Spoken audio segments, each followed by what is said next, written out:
welcome back, hombres, to Pablo's Mezcal area. Less awful Mezcal reviews.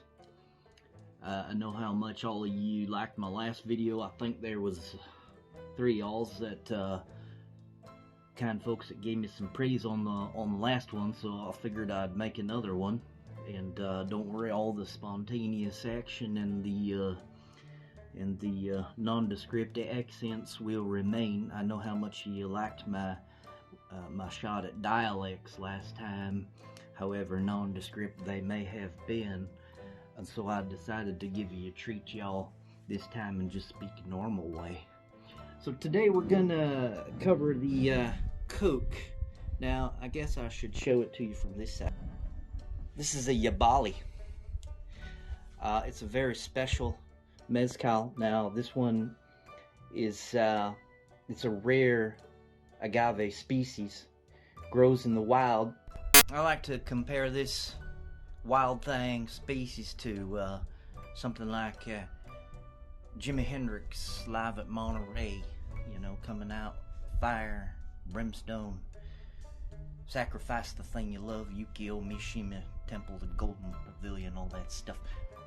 Alright, we got the Koch Mezcal. It's a Hoven, standard at 47.14% ABV. This is going to be a very special taste. I can feel it.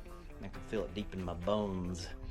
I also thought it might benefit things this time around to take some tasting notes while I drink, because last time, well, quite frankly, I think I looked pretty stupid trying to explain exactly what I was tasting. This time around, I'm gonna take the first mouthful, let y'all see my facial expressions, and then I'm gonna sit down and make some notes, and then I'm gonna come back and let you know how I feel about all that now. So here's my notes booklet there. I just pay no mind to this stuff. I just do a little bit of extra work in there in my off time when I'm not working. But here we got the tasty notes, and I'll have all those set up after I have my first sip. So let's unbottle this bad boy right here.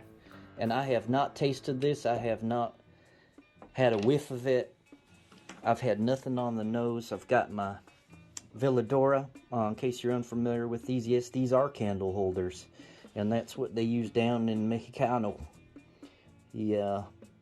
Use these to sip mezcal out of. Now mine's a little bit larger than I had liked, but I ordered a new one. But I don't think that looks that big, actually. I could go for something 80 mil, perhaps. Bottle there. Well, I'm getting some fruity, citrus. I'll get all these in the tasty notes once I pour them. Time with it. I'm gonna sit down at the bar, of course.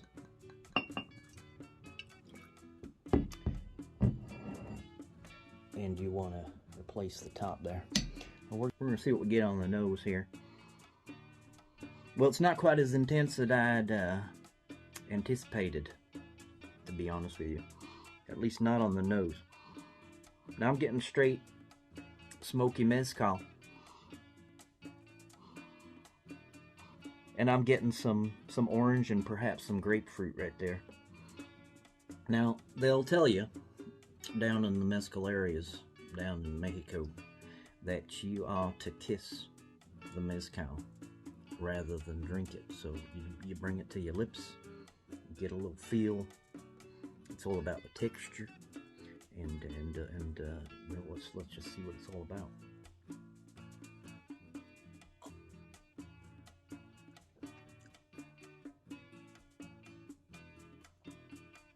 I'll be back with some tasty notes. Settled up at the bar now.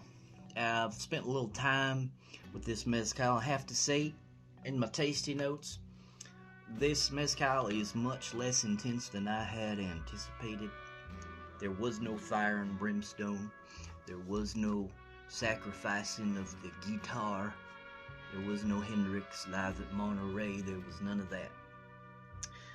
But that is not to say it's bad. It just did not meet my initial expectation. What I wanted to say is this did remind me a little bit.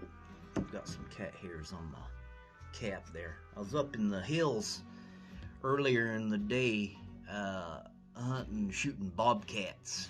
We got a bobcat problem around here at the Mezcal area. And so, I wanted to say this reminded me of this line for those of you who are familiar with these. Now, these are pretty good mezcals. They're not the most, they're not top shelf mezcals or anything, but this is the Alipus, and they have several different expressions from different areas of Mexico. San Andres, San Baltazar, San Juan.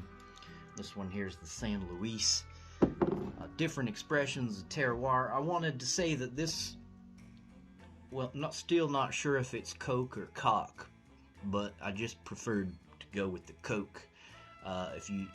It could very well be called the Koch Mezcal, but this I'm not completely sure of. So anyway, I did want to say that the Koch is much better than the Alipus, but on my first few sips, it did remind me of the Alipus. Citrusy, fruity. It's more balanced than I had thought it would be. I thought it was gonna be fireworks in my mouth, but it wasn't.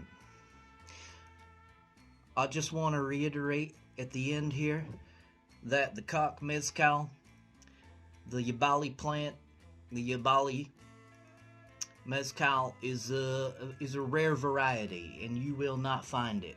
And so, if you see one, you'd want to buy it. If you love mezcal, you'd want to buy one to taste it. It's quite unusual to see. A lot of areas in this world have no opportunity, unless they travel down to Mexico, to ever try a Jabali. So it's all about the experience. I should rename this show the Mezcal Experience. Now, I have no idea how long this video has become, but we blew most of our budget, especially on the intro. Probably lost all but 1 or 2 viewers, if I had that many anyway. It's probably up to around 10 minutes of video now. So if you made it this far, I gotta say a big thank you. And there's gonna be a red packet in it for you if you stick around and watch a few more. I guarantee it.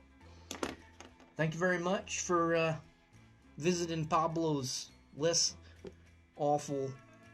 It started out less awful. I'm not so sure where it went. Maybe a little bit off the rails once I got going on this.